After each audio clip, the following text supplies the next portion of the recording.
easy is it to get up in the morning when you know you're not doing all that it takes? It's not very easy at all.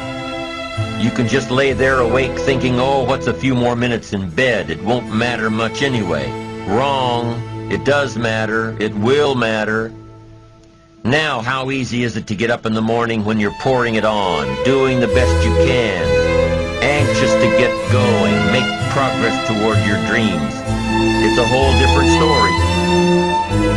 When you're resting to renew your reserves, it's much different than resting to avoid your day. When you're psyched up and excited for your life, when you're excited for what you plan to accomplish for the day, it's amazing. You'll wake up before the alarm clock even tries to startle you awake. Your successes fuel your ambition. Your successes give you extra energy. Your successes pave the way for more successes. It's the snowball effect. With one success, you're excited to meet another, and another, and another. And pretty soon, the disciplines that were so difficult in the beginning, the disciplines that got you going, are now part of your philosophy. How do you know when you're successful? Do you have to be a millionaire? No. All we ask of you is that you earn all you possibly can.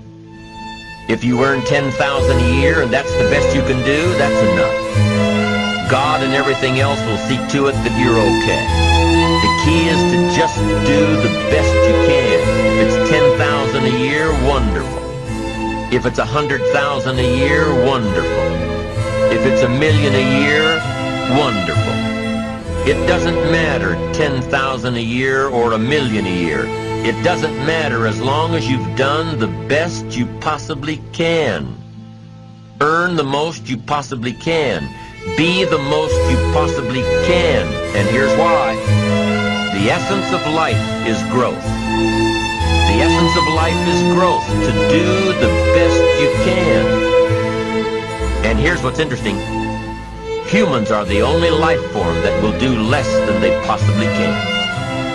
Humans are the only life form that will settle for less. Every other life form except human beings strive to its maximum capacity. How tall will a tree grow? Approximately. As tall as it possibly can. You never heard of a tree growing half as high as it could. No, trees don't grow half. Trees send their roots down as deep as possible, stretch their limbs up as high as possible, produce every leaf possible and every fruit possible. As a matter of fact, you never heard of a human physically growing half. We keep growing until we're done. Now that's a part of life we can't control. It's genetically coded. And that's probably why we keep growing till we're done. Because we can't control that part. It's the rest of our growing that we control. The growing of our minds, the expansion of our minds, that we can control. And that's what tends to get away from us. All life forms inherently strive to their max except human beings. Now, why wouldn't human beings strive to their maximum possibility? Here's why. Because we've been given the dignity of choice. It makes us different than alligators and trees and birds. The dignity of choice makes us different than all other life forms. And here's the choice. To become part of what we could be, enough to get by, or to become all that we can be. My best advice for you is to choose the all. Earn all you can, make all the friends you can, read as many books as you can, develop as many skills as you can, see as much as possible, do as much as possible, make as much fortune as possible, give as much of it away as possible. The max, there's no life like it. I'm telling you, once I got on track, I've never looked back. Pick up the challenge, go for it. Take the best of the two easies. Take the route of it's easy to get ahead, it's easy to do all you can, it's easy to succeed.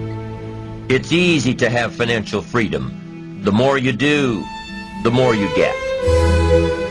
So the two primary benefits of positive reinforcement are, number one, to build good habits, and number two, to create more energy to fuel your ambitions, your desires, your achievements.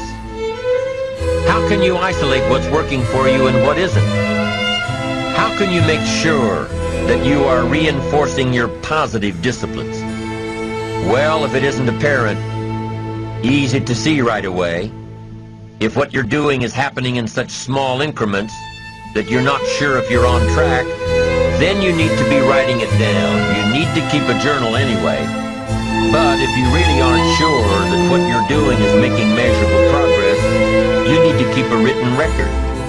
You need to write down everything that may be relevant in your day. What you did, who you saw, what you felt, how it may or may not affect you now and in the future. The best way to track your activities of the day is to write them down. The best way to track your activities of the week is to write them down.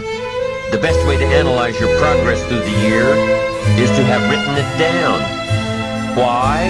So you can look back on it. Because by keeping a written record of your life, you will be more accountable.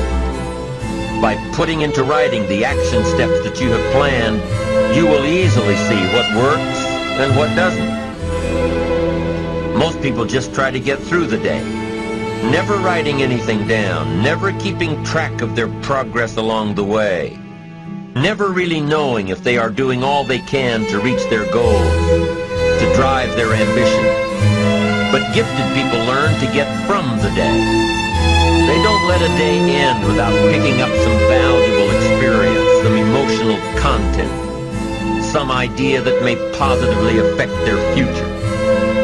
To get the most from a day, to learn the most from a day, you need to be able to reflect on the day.